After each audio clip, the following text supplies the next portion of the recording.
Hello. On this day, 4th November, in the year 1845, Michael Faraday, working in his laboratory at the Royal Institution, he used to hang a piece of heavy glass between the poles of electromagnet and observed that the glass lined itself across the lines of force of the magnet. He further experimented on many other substances with similar results and named this phenomenon as a diamagnetism. These investigations showed that magnetism was inherent matter and led to establish famous lectures by the Michael Faraday entitled as Thoughts on Ray Vibrations in the year 1846, which he expanded in the following years into his field theory of electromagnetism. This was progenitor for mathematical descriptions formed by Thomson and especially for the seminal work of James Clerk Maxwell. Michael Faraday was English physicist who contributed to the study of electromagnetism and electrochemistry.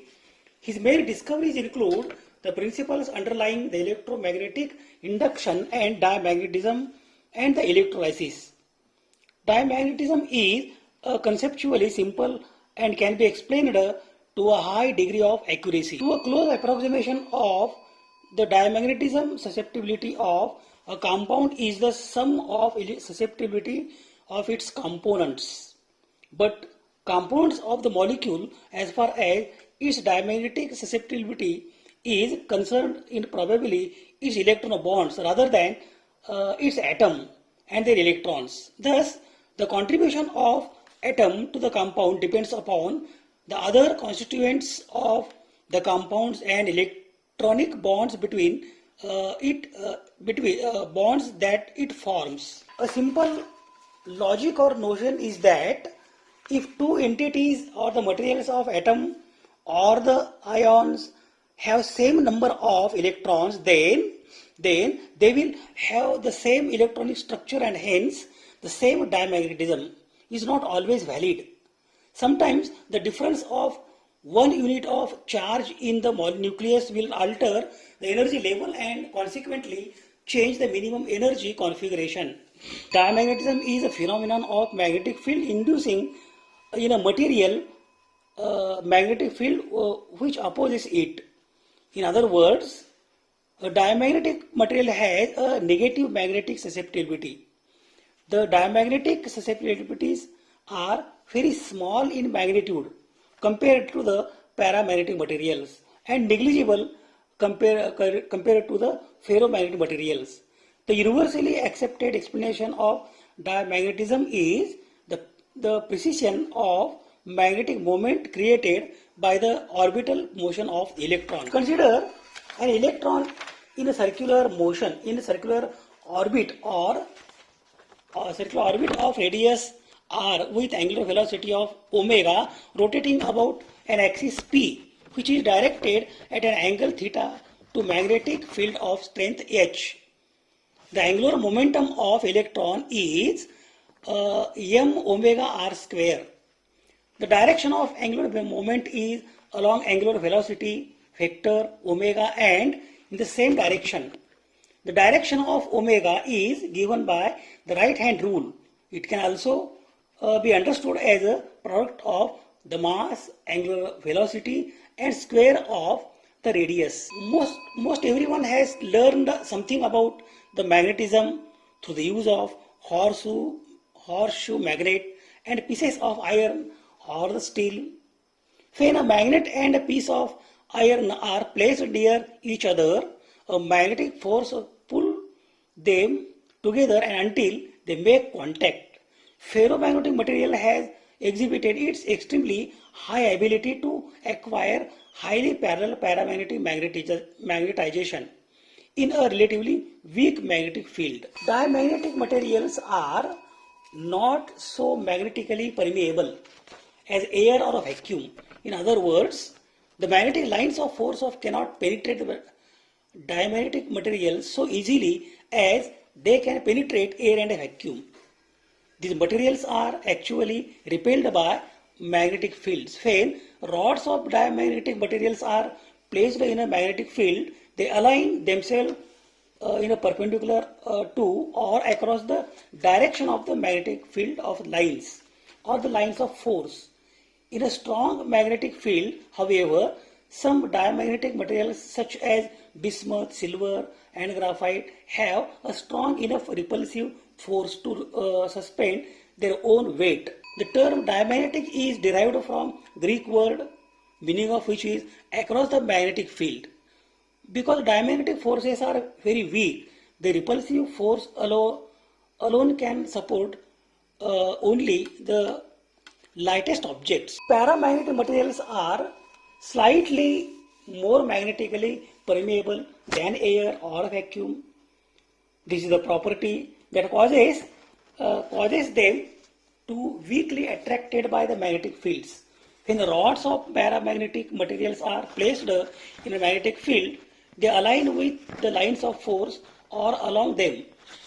Not surprisingly, the term paramagnetic is derived from the Greek word meaning alongside the magnetic. Ferromagnetic materials are more magnetically permeable than the air or the vacuum, as do the rods of paramagnetic materials. Ferromagnetic rods align themselves alongside the magnetic field. However, the ferromagnetic materials are so strongly attracted by the magnetic field and can be magnetized so easily that they are classed separately.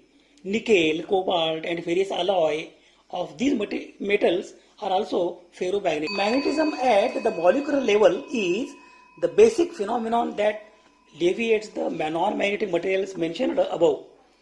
All the matter consists of molecules which consist of atoms. Atoms contain electrons that are in the orbit around the nucleus of the atom. If atom or piece of materials containing billions of atoms is placed in a magnetic field, the electrons alter their motion to oppose this external influence. The disturbed electrons create their own magnetic field, causing atoms to behave like little magnetic needles pointing in the direction opposite to the applied field. The exception to the rule of ferromagnetic materials where the atoms are oriented in the same direction as the applied field. Diamagnetic materials are less familiar, although the diamagnetism has been known since the Michael Faraday discovered it in the year 1846. At that time, it was thought to be of little practical values. Diamagnetic leviation was the first demonstrated in the year 1939 when a small beads of graphite and bismuth were leviated in an electromagnetic field. In the year 1990s, laboratory experiments leviated non-magnetic objects and materials including the frog, its eggs, a mouse, and liquid hydrogen, and also helium, water, vapors. Diamagnetic leviation, once considered a laboratory curiosity, has only the recently found commercial applications. Diamagnetism itself has been used only one well-known commercial area, oil exploration. Petroleum reservoirs created by the salt domes, which are diamagnetic, weaken the magnetic field of Earth's crust. Magnetic prospecting instruments mounted in the airplanes record the vibrations in the magnetic field, thus helping to locate the salt domes and oil reservoirs. Conclusively enough, in the year 1845, Michael Faraday, working in his laboratory at the Royal Institution, hung a piece of heavy glass between the poles of electromagnet and observed that glass aligned itself across the lines of force of the magnet.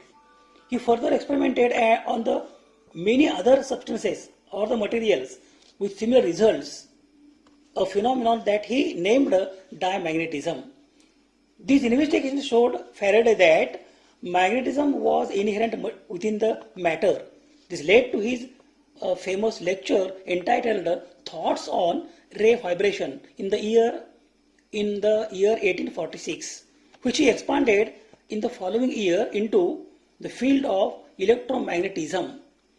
This was the progenitor for the mathematical description formed by Thomson and especially the seminal work of James Clerk Maxwell. This is the list of few references, creations of the days avails excellent opportunity to popularize the concepts in the science. Write your suggestion in the comment box and subscribe to the channel. Thank you very much.